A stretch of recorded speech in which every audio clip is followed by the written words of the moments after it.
Joining me right now to further discuss all this, we have Hugo Lowell, senior political correspondent with The Guardian, and Christopher O'Leary, former senior executive in the counterterrorism division of the FBI, and now senior vice president for global operations at the Soufan Group. Gentlemen, welcome to you both. So, Hugo, this is yet another controversial pick by Donald Trump of yet another loyalist. But you posted after the announcement that Patel was not the first choice for some Trump advisors. Can you talk a bit about your own reporting? Yeah, it's been complicated inside Trump world because I think there were some advisors who thought, look, Kash Patel, because of his deeply polarizing nature, it would be easier to put him in as maybe deputy director because that is a role that obviously does not require Senate confirmation, and have someone a little more mainstream as the FBI director proper. That does not seem to have happened here.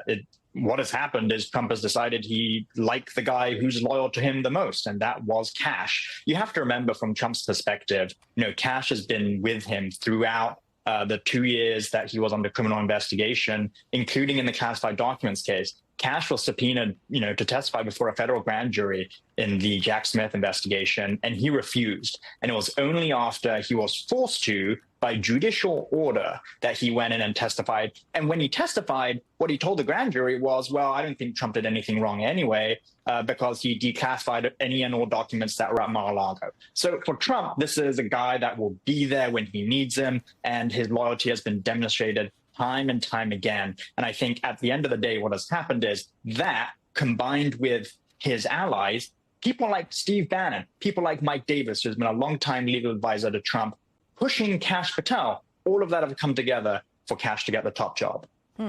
Christopher, you served in the FBI for over 20 years. Kash Patel was chosen now for the director role with little significant experience in law enforcement, with one former senior law enforcement official who interacted with Patel in the past calling the pick ridiculous and saying that he's arguably the least qualified person ever nominated for a senior position in federal law enforcement.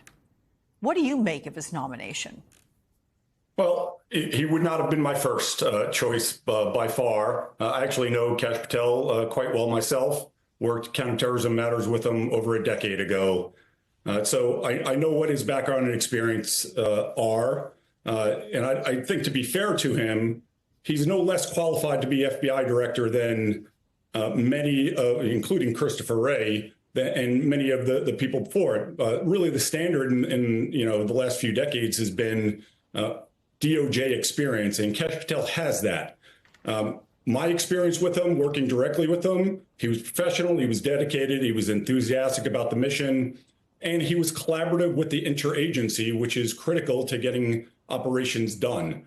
So that's if he was to demonstrate that Kash Patel that many FBI agents worked with a decade plus ago, I think it would be well received. I think the concern is this political theater and rhetoric and the idea that he's going to come to FBI headquarters with a sledgehammer and tear the place down, because, I left the FBI just about a year ago, and I have not seen the deep state that's been alluded to. I would actually say, if I was to, paint with broad brushstrokes where the FBI leans politically, for individuals, it's probably a little more to the right than anything. So that's kind of an academic point, though, because FBI agents and intelligence analysts and professionals, they are career civil servants. I have just not seen this deep state issue that he's going in there to correct. And I think he's going to be destroying an institution that this country desperately needs. So how do you think this pick is being perceived then, Christopher, within the FBI itself, within the rank and file? I think there's apprehension for sure, but because the FBI is full of professionals, and if Kash Patel is confirmed, the FBI will do their best to get behind him and try to carry out the mission to protect the Constitution and the American people. There will also be leaders who will try to assist him and lead up. Again, having worked with Kash Patel within the interagency, meaning, the FBI, CIA, the intelligence community, our special operations partners, Kash Patel really looked up to the members of the special operations community. And I would remind him that he could look at some of the greatest leaders we've had in the global war on terrorism, General Stanley McChrystal, Admiral Bill McRaven, and all the way up to the current JSOC commanding general or commanding officer, Admiral Mitch Bradley, that is what leadership is. It's collaboration. It's being a visionary. It is making institutional change, but by doing it with cultural change, by motivating people. And he's talking about making structural change without making any other positive changes within the organization. And I don't think that will be effective or well received. Okay, so with regard then, Hugo, this question to you, the leadership of Donald Trump, if you will. Following the FBI raid of Mar-a-Lago in 2022 for the classified documents that Trump was keeping there, Patel advanced a theory that Trump had declared those documents as declassified while still in the White House, and so it wouldn't be a crime to possess them. So what does this say about their relationship, about Trump's leadership to Kash Patel, if he is confirmed as FBI director? I think when Kash Patel went and testified before the grand jury, you have to remember that Kash was one of the few people around Trump at that time. It was 2021. We were coming into some of the big moments of the January 6th committee in terms of the investigation. Trump had very few people by his side, and Kash really stepped up to that mantle, if you will, or at least that's how it was perceived inside Trump world. And this is why he has engendered so much trust from Trump. But also, it goes the other way. Like Trump did talk to Kash and continues to talk to Kash. And I think the situation where we are now is if Trump wants something done, then Kash would be more than willing to do it, because that is the role he has assumed for himself, not only because Trump is saying it, but also because he is now buying into it. He is a ideologically aligned person with Trump. He is a believer, so to speak. And so I think it's difficult to know exactly how Trump's leadership always works here. But I think it'd be a pretty safe bet to say if Trump wanted to say Jack Smith investigated, we need to go after the investigators. Kash Patel has said by himself of his own volition that he needs to bring the intelligence agencies to heel. And so I don't think it would be a particularly big surprise if Kash went and did that using the powers he would have as FBI director. So, Christopher, the current FBI director, of course, Christopher Wray, he was nominated by Donald Trump during his first presidency. He still has 3 years left on his 10-year term, so he would either have to resign or be fired by Donald Trump.